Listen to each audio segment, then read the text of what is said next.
Hi, everyone. Thank you so much for joining our Student Campus Life parent panel today. It is great to have this time to spend with all of you. I'm Dr. Samantha Wessner, the Senior Vice President of Student Campus Life and Chief Health Officer here at Albright College. And most of the administrators on this call are within the team of Student Campus Life. We are here to assist all of you and to assist your students in not only a successful fall semester, but a successful career at Albright College. I just want to share a little bit with you about what we've been doing most recently. And I know each of our people will have some time to talk with you, and we want to be sure that we have some time to answer any questions that you may have. Within the Division of Student Campus Life, I first of all would like to say that October 19th will be my 22nd year at Albright College. So I have a little bit of experience at Albright and working through a number of different things. I'm a nurse practitioner with a Doctor of Nursing Practice degree. And I still do see patients in the health center one day a week. So if your student says, well, Dr. Wessner saw me in the health center, that is absolutely true because I can't step away from patient care. I love it too much. I've been in healthcare for over 30 years and I have to get back to see my patients once a week. So there's a chance that your student will see me as well as Dr. Williamson. So when you think about the Division of Student Campus Life, who all does that include? And our division is a really, really big division on campus. We have our Dean of Students office, we have Housing Residential Life, we have our Shumo Center for Fitness and Wellbeing and the athletic trainers. We have the Office of Student Involvement and Leadership, the Health Center, the Counseling Center, WXAC, the radio station, the chaplains, Human Resources, Dining Services, the bookstore, Student Accessibility and Advocacy, and I may very well have forgotten someone. It's a lot of people. It's a big division. Public safety. There you go. There's a really big one, public safety. So when you talk about all things pandemic, all things related to the success of your students outside of the classroom, it's the Student Campus Life folks who will be helping your students to be successful. I could say a ton of things. I'm not going to say a whole lot because I do, as I said, want to be sure that we get to the questions that you have. I do chair the Pandemic Planning Task Force at Albright College. My history in chairing that task force goes way back to the time when there was a fear of avian flu. And then we also looked at SARS and swine flu and Ebola and all those things that we had to deal with over the years. And then back in January, I resurrected this pandemic planning task force, and currently we have 25 members that sit on that task force.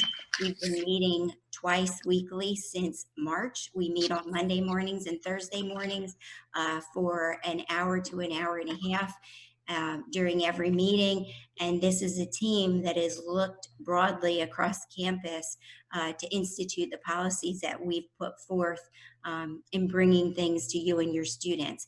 So at this point, I'm going to turn it back to Becky, and I will be here during the duration of this call if you have specific questions for me. Hi, everyone. My name is Becky Aki. I'm the Acting Dean of Students here at Albright.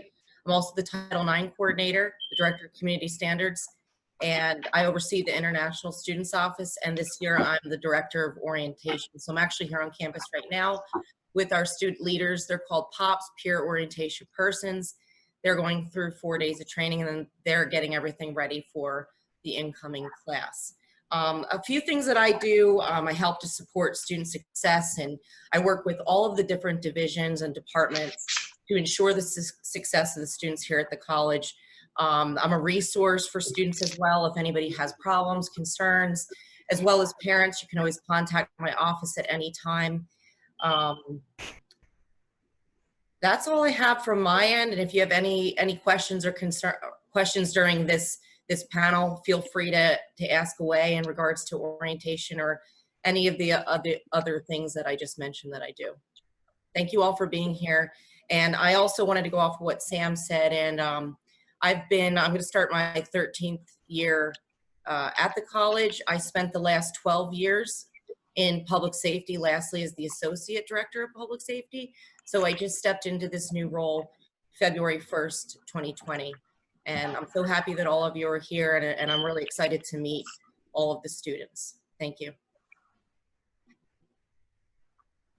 Amanda Higginbottom, did you want to start and go next?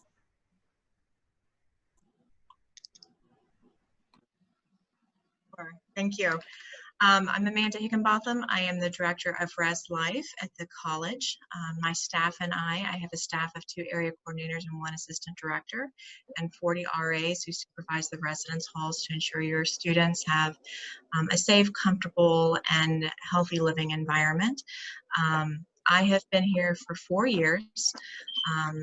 And starting number 5 this year. So we are very excited to be welcoming everyone back, and look forward to the questions you guys have.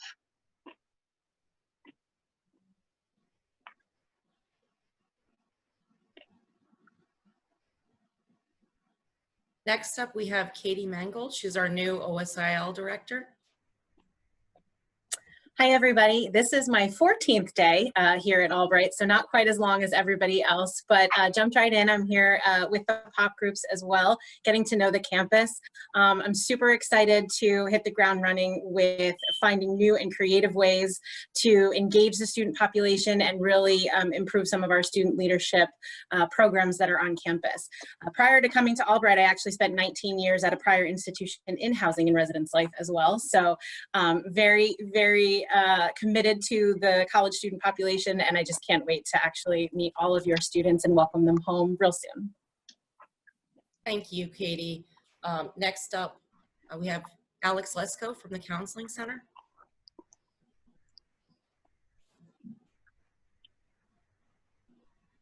I think you're still muted, Alex.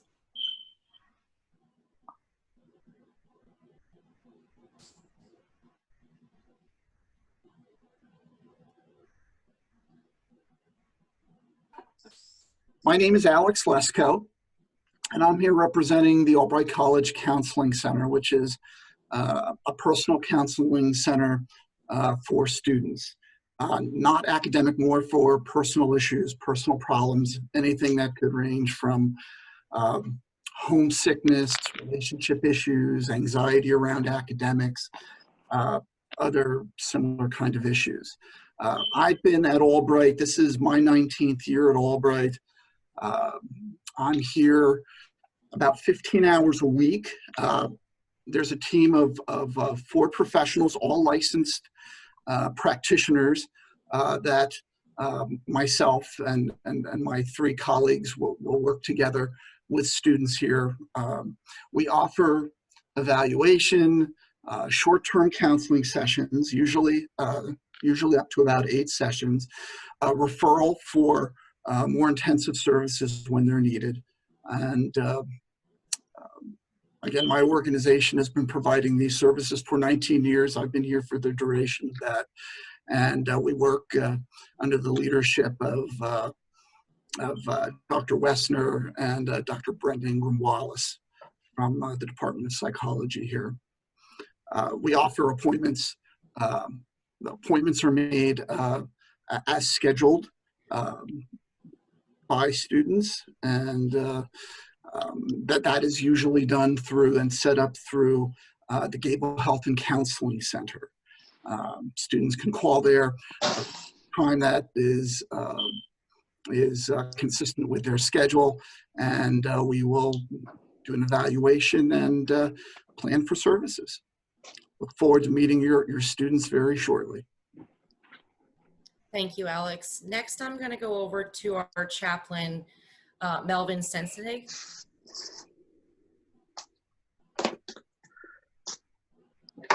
Hey, nice to meet you. My name is Mel. We have another chaplain on campus who couldn't be with us today, Edie.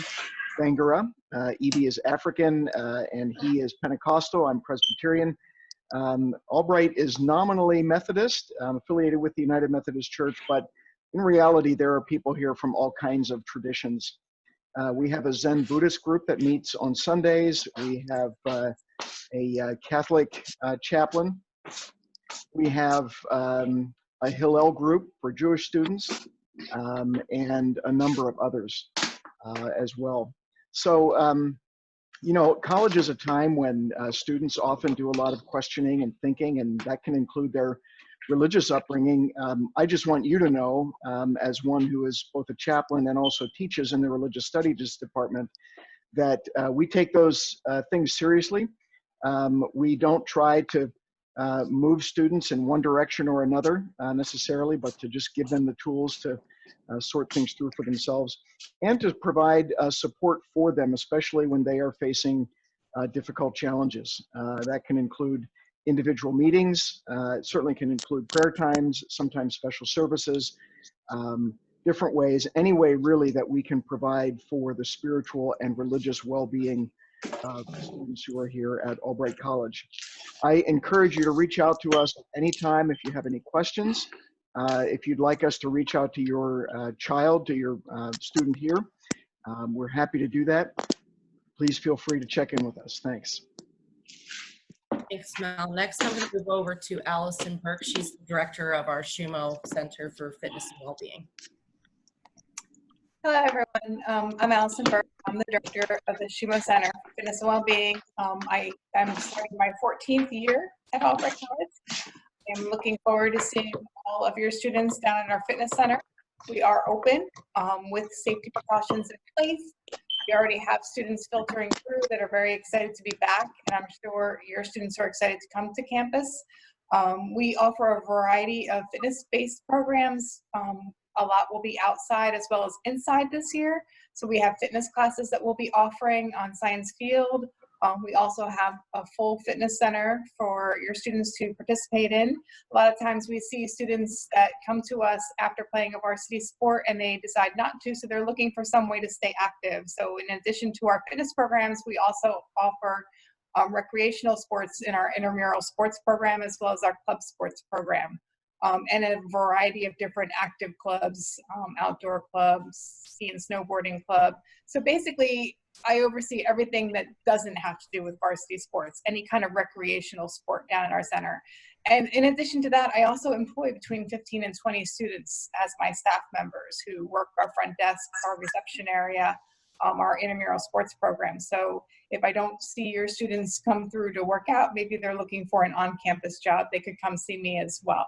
So I look forward to any questions you have about our programs. We try to provide a nice, safe, fun outlet for students when they're not working on their studies. Thank you, Allison. Next, we'll move over to Keith Walls. He is our Greek Life Area Coordinator, and I'll let Keith take it away.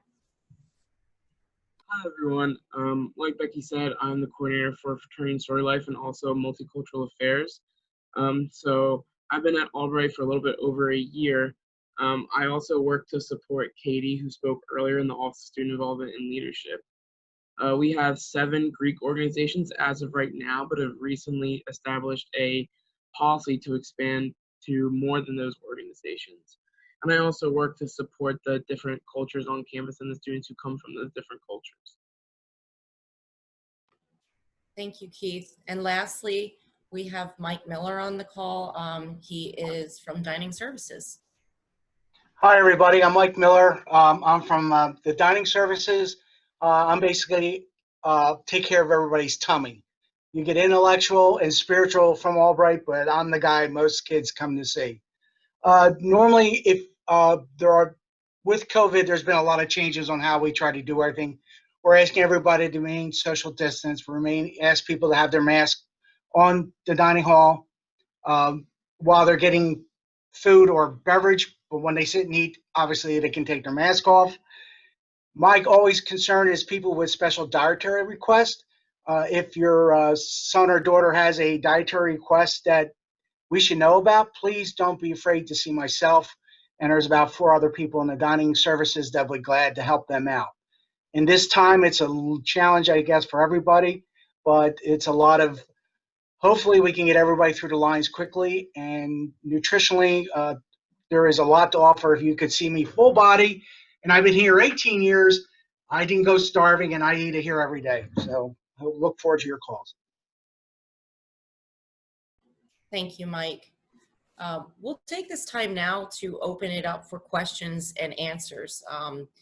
If you'd like to ask your question to one of our team members through the video chat, you may do so, or if you'd like to ask questions in the chat, I can then present the question to everybody.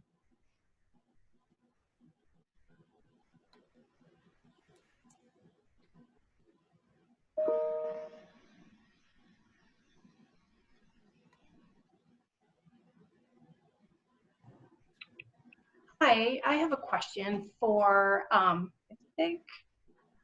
Allison. So for the fitness classes, with some of the fall sports being suspended and obviously the Pennsylvania governor's rules, will the rec facility and classes be available in the fall, or will that be more starting in the springtime? Right now, we are offering some very small classes within the building. We are doing spin with a limited number of signups. We are also doing 2 different fitness style classes out on Science Field in the open air, in addition to yoga. So we're doing a Sweat You Bet class, and we're also doing a Butts and Guts class outside. And then we'll just keep revisiting that to see how we will move that indoors once weather is an issue. In addition to that, the fitness center is open. Our teams will be working with the strength and conditioning coach in small groups inside and outside in different areas of the campus, in addition to within the fitness center, so that they stay healthy and strong for their return to sport. We're being very creative and using different spaces, again, small groups, open air whenever possible, and making sure that we restrict how many people are in certain spaces at certain times, in addition to very diligent cleaning protocols for whatever space we're utilizing at the time. Does that answer your question? Yeah, absolutely. That was very helpful. Thank you. You're welcome. Thank you, Allison. Next up, we have a question from Sophia. How many students will be in each class? I can take that question, unless, Sam, I just saw you unmuted yourself. Did you want to take that one? Go ahead, Beck, if you want to start, and then I'll add Sure. if there's anything to add. So our facilities team has been hard at work. They went around to every single classroom, and they figured out how many students can safely be in each room to be able to social distance. On every single classroom, there's a number. Some of them are 15, some of our larger spaces are 25. You cannot have more than 25 people inside in a room at a time. So we are strictly following those guidelines. More classrooms have been created. There's some additional spaces. There's also going to be some outdoor classes when the weather permits. Students are taking online classes and some are taking in-person classes. So there's a hybrid mix as well. So even though some students may be living on campus, they could perhaps be taking one online course and then one in-person course. Sam, did you want to add anything to that? No, I think that's a great explanation. It goes back to what the governor of Pennsylvania has put forth in terms of the capacity for the classroom spaces. And as Becky alluded to, we had a subgroup of the pandemic planning task force who actually went building to building, classroom to classroom to determine which classes could be in which classrooms. So there was a lot of thought put into that whole process. Thanks, Sam. Next question is from Debbie and Billy Hoke. This one would be for Amanda Higginbottom, the director of Res Life. Can you please tell us how the dorms are going to function in view of COVID? And you can give us a little bit further detail of how the res halls are set up. Absolutely. So we have moved towards a family housing model specifically for our first year students that groups them in areas where they're most likely going to come in contact with their peers. So we grouped all athletes together on their team. So all football players are staying together in the same residence halls.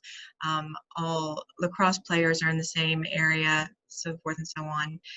Other students we grouped based on their intended major because their classes are going to be set up by their major. And so what we wanted to do is keep people in similar areas that they would be going to classes in or participating in athletics in to help reduce some risk and exposure there. In addition, we have cleaning protocols. Our facilities department has committed to meeting all CDC guidelines for recommended cleaning and sanitizing. We have sanitizing stations set up on the entry of every residence hall and in common areas as well. Students are being asked to commit to healthy lifestyles through the Community Cares Compact. And Sam can speak a little bit more about that in just a second as to what students are being asked to do. They will need to wear a mask when exiting their room. They will need to maintain social distance and participate in healthy activities and monitor their health daily. So we do plan to have virtual programming and engage students. And I can go ahead and get to the next question. Students will be able to experience campus if they're a residential student. So we're asking that no non-residential guests enter the residence halls after move-in because we want to keep resident students in the residence halls only, but they can visit each other. We do have capacities on the rooms, so everyone can maintain social distancing when in the rooms. Sam, is there anything else you would like to add to that? Yeah, thanks, Amanda. So the Albright Care Compact that was developed is actually for all students, faculty, and staff. It's for everyone on campus. And we're asking that all members of our campus sign this compact as a way of understanding what each of our responsibilities is. We know that in order for our campus to remain healthy and safe, we all have to be in this together, and we all have to be doing the right thing. And we actually, we had a call with the resident assistants at 4 o'clock today, and our RAs are our boots on the ground. They've been our boots on the ground for many, many years. And I spoke with them very specifically regarding the role of the compact and the role that each of us plays and what we need to do. Amanda went through each of those components of the compact. It does specifically allude to wearing masks when on campus, when the students are outside of their rooms. So if they're going to the restroom in their residence hall, they're expected to put the mask on to go to the restroom. Talks about social distancing, having Teams meetings, Zoom meetings when we can. The question has come up numerous times regarding walking around campus outside. And the question there is, Albright is not a huge campus, as all of you know, and there's a chance that you could be coming into very close contact with someone when you go around a corner. So because of that, we're asking students to wear their masks when they're outside, going building to building also. There are a number of questions that are popping up that I think relate to some of these things. And Becky, you can call them out if you'd like to while I'm still on here to answer some of these questions. I ask that please talk to your student and ask them if they have signed the compact. And if they have not and they don't know what that means, please have them reach out to one of us so that we can direct them on getting the compact signed. Beck, do you want to run through some of those other questions that are popping up? Sure. During online instruction, are students expected to stay in their rooms, or are there safe alternative spaces? Amanda, do you want to take that regarding the spaces that have been identified in the residence halls and their spaces on campus too? Yes, so within the residence halls, we have identified several spaces that students can use to study if they do not wish to stay in their room. These areas are common areas that are sanitized on a very rigorous schedule. So the quad areas, which most students will be living, have larger common areas where students can study. And then there are spaces within Rosner, Rosner Hall, Teal, and other academic buildings on campus. In addition, North Hall offers several study lounges that students can stay in as well. It depends on their comfort level and where they're best studying. Okay, and Amanda, while you're still on, how many students will be able to use the bathrooms at one, and what is the protocol for cleaning the bathrooms? And there's a twofold question there. Will the students need to have a COVID test done before moving day? And that would be where Sam would want to take that one. Okay. So we do have, give me just a second. We do have sanitizing procedures occurring every morning in the residence halls before students wake up. So they're sanitized daily. Students are asked to use caution when going into the restrooms as they would normally, and to wash their hands when they're done. At this time, we haven't assigned shower times or restroom times. That we do expect students to be responsible for their time in the shower and the restrooms.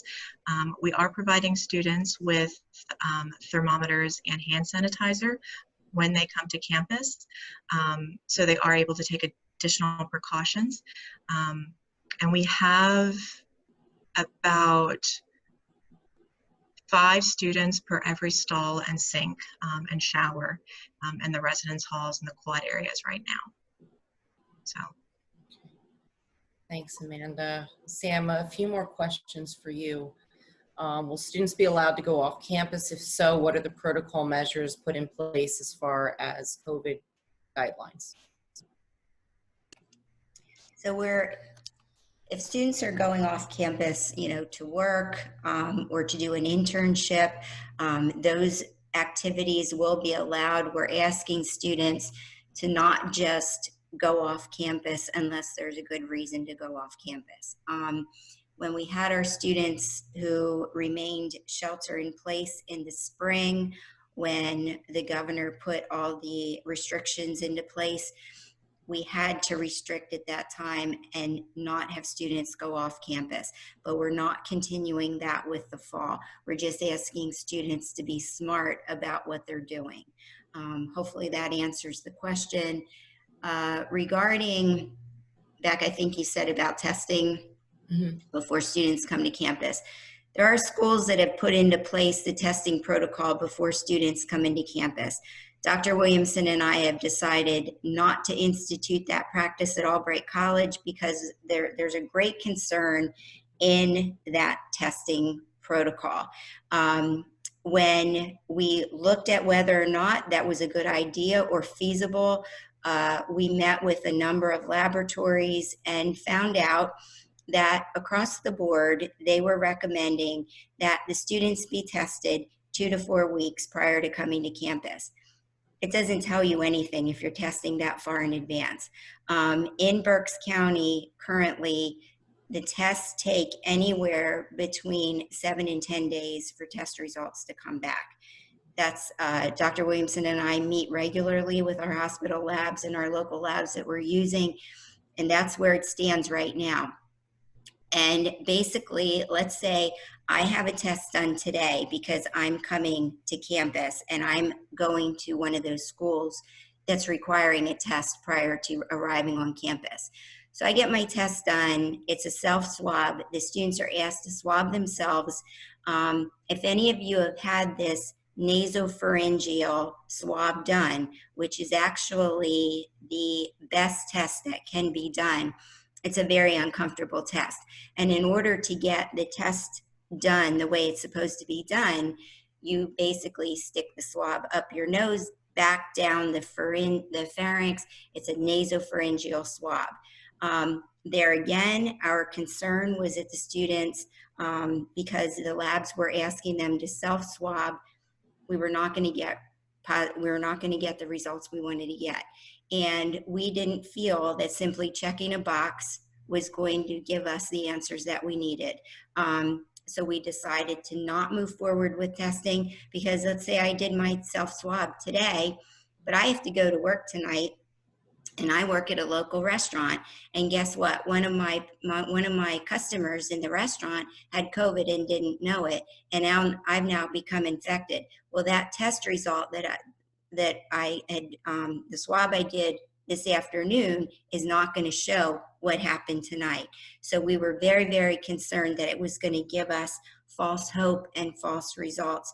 And that's the reason we decided not to move forward with testing prior to coming to campus.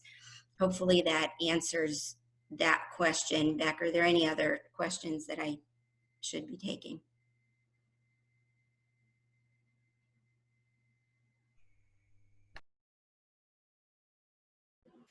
I'm sorry, I was muted. Will the temperatures of students be taken as they enter any building on campus? So as Amanda alluded to, every single student, whether they're commuter or residential student, will be getting what's called a swag bag that our students on campus, our RAs, and our pandemic planning task force students have been putting together. In that bag, there will be a mask, a thermometer, and hand sanitizer. We're also asking the students to either do what's called the Healthy Together app, which is an app on the phone, or a hard copy symptom checker. Every morning before students either leave home or leave their residence halls, we're asking them to take their temperature with the thermometer that we are giving them. And if through the hard copy app or the hard copy or the Healthy Together app, it's deemed that the student needs a test, then they are not permitted to leave the residence halls. And when the health center opens at 8:30, they're instructed to call the health center to schedule an appointment to go in for a test. The health center team will triage the students over the phone and will then give them a time to come to the health center to get the test done. So there are a couple places on campus, SHUMO Center and the athletic trainers will be doing and have been doing temp checks, but those are the only two places on campus that are doing the temp checks where we're asking the students to take their own temps, and that's the reason we provided the thermometers to them. Okay, next question. How is it handled if a student should have to go to be hospitalized, and where is the nearest hospital?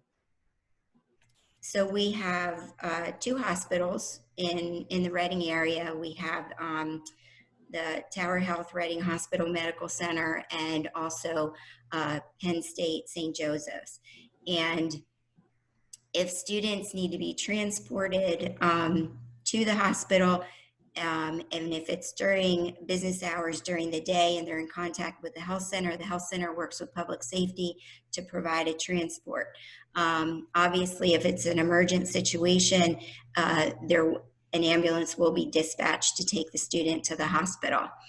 So yes, there are two hospitals within the area, and they both are within 10 minutes drive from the campus.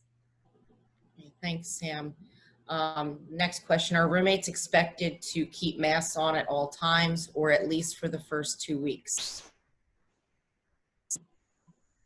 Amanda, do you want to take that one? Sure. At this time, we have not required students to wear masks within their individual residence room, simply because that's their personal space. I would encourage anyone who wants that to complete that within their roommate agreement. So students are asked to complete roommate agreements when they arrive to campus, to talk to their roommate about what they need in their room, what they would like to see, and if that's something that they need in their space, to absolutely say it. If they are leaving to go into a common area, they are expected to wear their masks at all times. Thank you, Amanda. Sam, this next question would be for you. What happens if someone on campus would contract COVID? So we actually have a quarantine and isolation protocol that's been developed, and it was actually based upon the protocols that we put forth when swine flu was around. If any of you remember swine flu, I'm just going to share a little bit. So when swine flu came about, we actually had 13 cases on campus, and we identified a space where it was known as an isolation space Isolation, again, is for someone who has been diagnosed, right? Quarantine is for someone who you suspect may be positive.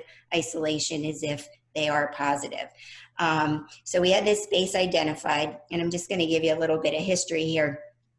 So basically, if a student went into the health center, and this then translates into coronavirus as well, if a student comes into the health center and it's deemed that the student needs to be tested for coronavirus, they will not return to the residence hall until we know that they're safe to return. So they will either go in one of our quarantine spaces on campus, or if the student chooses to go home until the test result is known, then we'll assist them in making arrangements to go home if they prefer to do that. So between now and the beginning of September, we are actually sending tests out to the laboratories if a test needs to be done. There again, the time frame to getting results back can be delayed. And so we know that until probably the end of the first week of September, this is the process that we have to go through. If a test is done, there again, student will remain in quarantine until that result is received. If the student is symptomatic, but the test result is negative, then we work together with our college physician to determine the length of time they need to be separated from other members of campus. I am very happy to share with you that in the beginning of September, we will be getting a machine on campus where we're actually running our own coronavirus test. And that test result will be received by the health center team through the machine within 5 to 10 minutes. So that's going to be a big game changer in terms of the need to quarantine, because we're going to know pretty quickly whether or not we have a positive case. If it's a positive case, then the student will have to go into an isolation space that's been identified on campus. Go back to just like when we isolated with swine flu. At that time, students had to be isolated for 7 days. I will tell you, the students loved being in that isolation space because the health center would go in and check on them twice a day. They had lots of snacks. The dining hall delivered food 3 times a day to them, and they loved being in the space. When it came time at 7 days to say, okay, it's time to go back to your regular residence hall, guess what? They didn't want to go back because they loved being in the space. So there again, our isolation spaces will look the same as what it did then. We have experience in this. There again, if the student prefers to go home for isolation, that will be permissible as well. The only caveat to that is I cannot be a good healthcare steward and put a positive coronavirus case on an airplane. So if the student would, if they can travel by car to get home, they're permitted to do that, but I cannot put a student with coronavirus on an airplane, so they will have to be forced to isolate on campus. So there's very, very strict protocols in place as far as what we do for quarantine, what we do for isolation. We've tested these protocols numerous years ago, and they work quite well. So if a student, like I said, is in the health center, and right now, until we, have that test on the machine on campus and can run a test immediately, let's say that I'm going to pick on Becky because Becky won't care. Becky comes in and she decides, that she's symptomatic. Her Healthy Together app says you need a test done. So she comes into the health center team runs a test on her, and Becky would have to fly home to Colorado if she wanted to quarantine. So we can't do that. So Becky now has to go into one of our on-campus quarantine spaces. Becky's given a checklist that the health center and Res Life have developed so that she can identify the things that she needs out of her room to be successful during her quarantine period. So she fills that form out, and our Res Life team then goes into the space after it's been cleaned by our facilities team and obtains all of the items that the student wants from their room so that they can continue on in their quarantine space. It's a complicated process and procedure, but it's something that we know works well, and our team is very, very familiar with it. If there are additional questions related to that, I will certainly take them. Okay, if a roommate or others in the dorms are not following the rules with socially distancing and wearing their masks, who should they alert? So that goes back to if a roommate or others in the dorms are not following the rules, who should they alert first? Amanda, would you want to take that question? Sure, absolutely. Every building has RAs, resident assistants, that are students and peers that residents who are experiencing any issues may go to. We do have them on duty from 8 p.m. at night to 8 a.m. the next morning, and they will have a duty phone that students can contact. We also have public safety who's able to address issues as well, and they can always email reslife@albright.edu, and we'll be happy to follow up. Okay, great. Amanda, while you're here, the next question is, will the common areas in the dorms be accessible? And can you speak more to the laundry and lounge area? Yes, so common areas in the residence halls will be accessible to students. We have determined capacities for safe social distancing and rearranged furniture to ensure that does occur. Laundry rooms will be available as well, and we've installed additional hand cleaning stations for students to clean hands in between doing their laundry. So yes, common areas will be available to students. Okay, thank you. I saw a question on here regarding where can commuter students park. There's a lot called the Shirk Stadium lot. It's on the visitor side at our Shirk Stadium right off 13th Street. The students can register for a parking permit online right now. The permit will be delivered to their student campus mailbox outside of Jake's Place. There are links provided on the orientation website under the new student checklist. So I would encourage students to do that now. And commuter students, that lot is for commuter students only. So there's special tags that they will receive. The next question I see here is from Miller.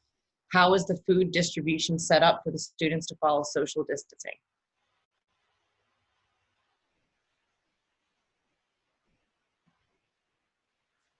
Apologize.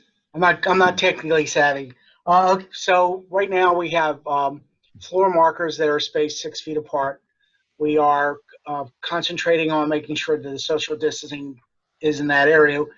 And the dining hall right now is set up in the same family setup that the dorms and protocol that housing has asked. So we have been asking students to follow the same procedures in the dining hall. We have the dining hall is good size, so we have about 4 or 5 different types of lines where people will, so we spread it out far enough. We have sanitation bottles at the end of stanchions that keep people separate. The tables have been moved 6 feet apart, again, to keep social distancing the best we can. We have asked students to keep their mask on when they walk around the room. We will ask them politely to try to do that. When freshmen come on the first time, they're kind of lost. And just dealing with our pops right now, they're starting to get used to the habit. So it's a new habit we have to develop. If we feel that the capacity of the room is to the point where we need to have people wait either outside or in the lobby, we will ask students to do so. We've also asked politely to limit your eating to 25 minutes. So that will give us enough time to turn a table, clean it, sanitize it, and make sure that whoever's sitting there next. So we have sanitation stations all across the dining hall. If you are to use, everything will be handed to you and served, so there is no self-serve items except the beverage stations, which have disposable cups. There's also going to be sanitation spray and napkins available, so if somebody's really concerned, they can spray their the buttons down, wipe them, and then proceed with their drinks. So everything else is pretty much going to be served by our staff. Again, special requests would go to the staff, and we would do everything we can to accommodate those folks. So I think that should, hopefully, if everybody cooperates, it should move pretty good.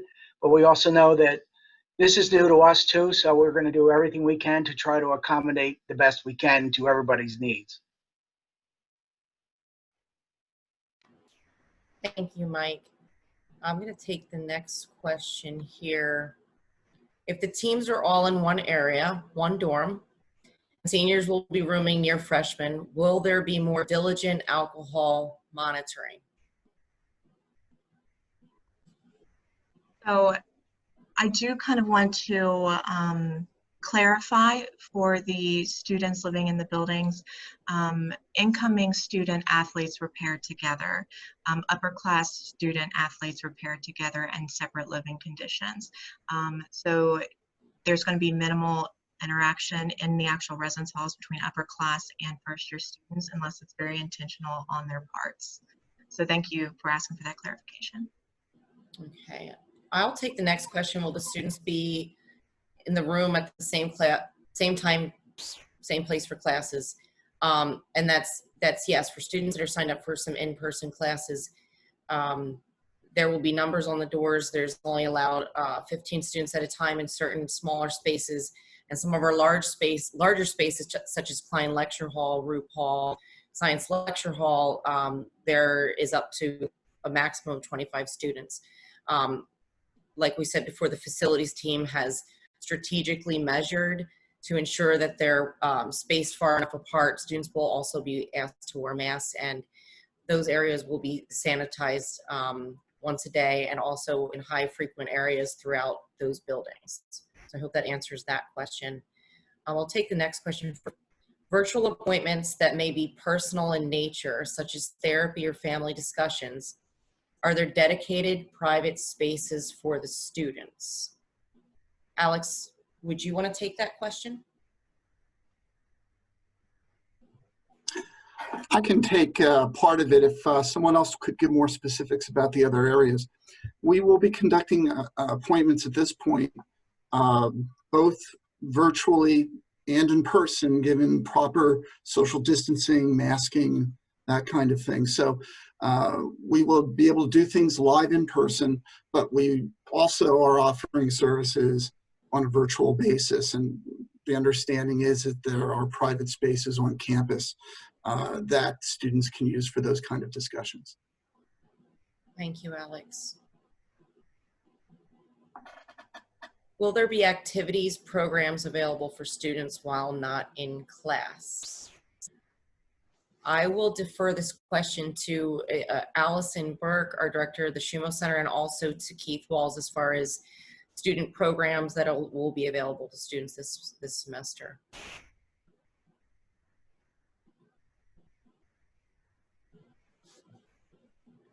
I can go first. I know we mentioned already the fitness classes. We will be offering fitness classes. The fitness center is open from 6 a.m. to 10 p.m.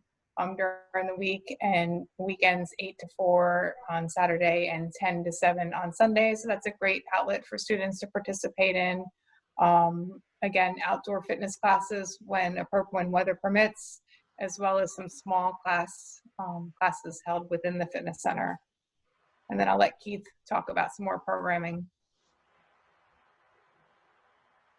Okay, so even with everything going on, we recognize that the students' lives out of the classroom is still very important. So myself and Katie have been brainstorming and working on different programs that we still want to have on campus, whether that be virtual or possibly in person. We're exploring a lot of different ideas in terms of possibly like virtual bingo for the students to participate in so they can win prizes. Having certain performers such as comedians and other people perform for the students. Katie can also expand on some of the different ideas that we've talked about or some ideas that she has brought since she's been to campus also. Well, you know, honestly, it's trying to re-envision some of the bigger programs that the students really liked and how we can have a digital connection if possible, or really utilize some outdoor space right in the beginning. We certainly don't have the mindset that your student is going to come here and be trapped in their room the entire time they're here. That's not realistic. But we want to be really good models of how to do that as safely as possible with as little risk as possible. So some of that might look like our large event space in the lobby of our student center is now set up to be a larger classroom space as well. So could we have, you know, one of our events going on in person with everyone spaced out, wearing their masks, something like bingo, and also allowing our students who maybe are at home commuting or just not comfortable or can't come out that night actually participate at the same time digitally. So we are just trying to reimagine a lot of the way we can deliver the programs, and knowing that we have a huge opportunity here, because with some of the normal day-to-day students being completely busy from 8 a.m. until 8 a.m. the next morning, we do have some real good time chunks now to really get students involved and engaged. And so we're going to be looking at them to tell us, what do you want to do? You know, what would you like to see on campus? If we could get speakers to come, if we could get performers to come and actually perform digitally with watch parties, what do you want to see? So we do have that opportunity to really get some student input and make sure that they feel as connected as possible in a time where physical connection is just a challenge for everybody. So we're on it, and hopefully your students will feel that connection when they get here as well. Thank you, Katie. Next question, will the library be open? So the space that is designated in the computer mathematics building for the library will have set hours, and the students will be given that. We're still waiting for the library personnel to share that information with the faculty, and will be shared then with the students as well. Okay, thank you, Sam. Will any of the offices financial aid registrar center be open and accessible to the students and parents, or will all communications still be virtual and via email? So there will be a communication going out to all the students regarding which offices are going to be holding all meetings virtually, and how to connect if there's an office that will be having open office hours for the students with scheduled appointments. During our pandemic planning task force this morning, this was discussed again. The final schedule for that will be shared with the task force on Thursday, and then will be sent out to all the students so that the students are very well aware what they need to do in terms of scheduling appointments or making contacts with different offices. I'll give you a for instance. I'm going to talk about the health center again. You know, I shared with the RAs this afternoon that, you know, when RAs would go, or when students went to the pediatrician, and there were sick visit times and there were well visit times. And we're doing this same type of model in the health center, where the health center door, the front door, will be locked because students will be asked to make appointments to come into the health center. We're trying to decrease the risk of spread.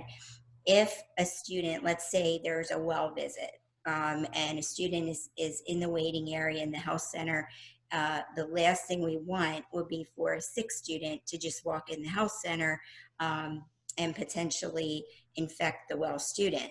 So it sounds sort of odd when you say the door of the health center will be locked, but it will be because every single appointment is asked to be scheduled via the telephone, and then the door will be unlocked when it's that person's time to come in. So it's actually to decrease any spread. But there again, when we send the communication out to the students later this week, they will see very clearly which offices are going to be doing everything virtually and how to connect with that person, and then how to also schedule if there will be an in-person appointment. But there again, it has to be in a space where everyone can social distance and wear masks. Thank you, Sam. I have a question here that my kid just completed his orientation on Sunday. Should he have a schedule yet, or should he reach out to his counselor about a schedule? Currently, he only did that with pre-questionnaire about classes. Basically, what should he be doing next? I would encourage you to reach out to the registrar to get the specific answers, and I did include a link for the registrar below. If you need any further assistance connecting, please reach out to me, and I'll also put my contact information in the chat room. I would also like to point out that I've included a link for our Student Campus Life team where you can get further detailed information about every single department on campus along with contact information if you have questions following our session. I'll just go right along to the next question. How often are the classrooms cleaned after each class? So what we're doing right now, there's a major clean that facilities is doing every morning at the start of the day.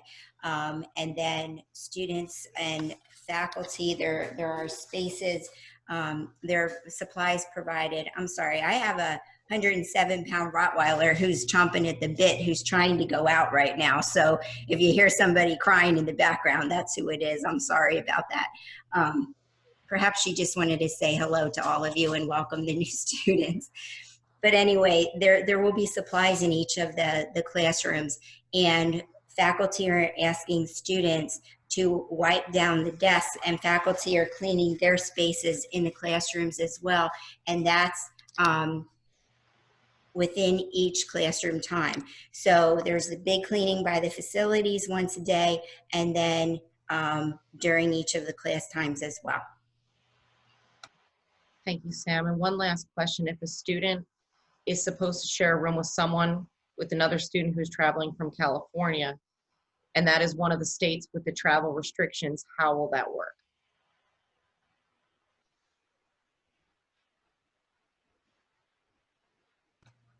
So what we've done is we've asked every student who's coming in from one of those states to connect with us so that we could provide an on-campus quarantine if that was necessary. So students who reached out early on who needed a 14-day quarantine were instructed to reach out to us so that we could provide that space. And there again, we're continuing on with asking all of the students to do their Healthy Together app and their hard copy of the symptom checker should something arise. We also sent a communication to the students middle of July that we had asked all the students to quarantine for 2 weeks prior to coming to campus. That was across the board for all of our students as well. But if there were students who had specific circumstances, we had asked them to reach out to us directly early on. Okay, thank you, Sam. I'm going to take one last question, and after that, you may contact members of our division individually for further questions. I also included an orientation link, and you can check back there for updates, and as well as the reopening plan for the campus and COVID-19 updates. I included the links in our chat as well. Feel free to reach out to me anytime, and like I said before, I can put you in contact with those members of our team that can answer your very specific questions. So the last question would be for Mike Miller. If students do not want to stay in the cafeteria, is there a way for them to grab and go? Yes, that option will be available with all meals. A student will come up and say they want to, basically we give them a clamshell cup, whatever they need, and they can come in, request what food they want, and then they can leave, obviously. We also will be putting in place this year a Grubhub app, which will be through the college website and dining services called Campus Dish. That app will be, they will be able to get food from our two other locations, Jake's Place and Peg's. Peg's being a meal equivalency. Jake's Place would be basically your bonus dollars. There is no fee to the student. The company that we are, Aramark managed company, we are picking up that tab. So there are no delivery fees or anything that is passed on to the student. So they will also be available in the dining hall for Grubhub, but for a very limited time.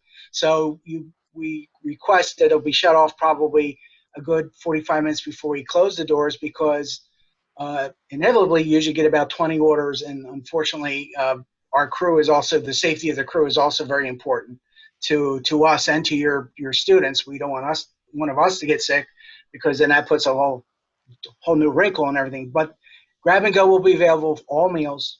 The Grubhub is another option. And if there's anything else that a student or a parent is concerned about, you know, Becky has my email, which is real simple, and our director, Heath McCormick, his email. So we'll be glad to talk to anybody or any student. All they have to do is be willing to talk to us so we can help them. I'm done, Becky. Thanks, Mike. I am going to end with, I put my contact information, my email address in the chat. If you do call my office number, it goes directly to my cell phone, whether I'm working remote or here on campus. If any of our other team members would like to put their direct emails in the chat, go ahead. And again, I would encourage you to check all the links I provided for further details. And those websites are constantly updated each day. It's very fluid, our schedule, so please continue to check our websites. Thank you so much for coming tonight. It was a pleasure talking to all of you, and we look forward to meeting you all on Moving Day on Wednesday and Thursday.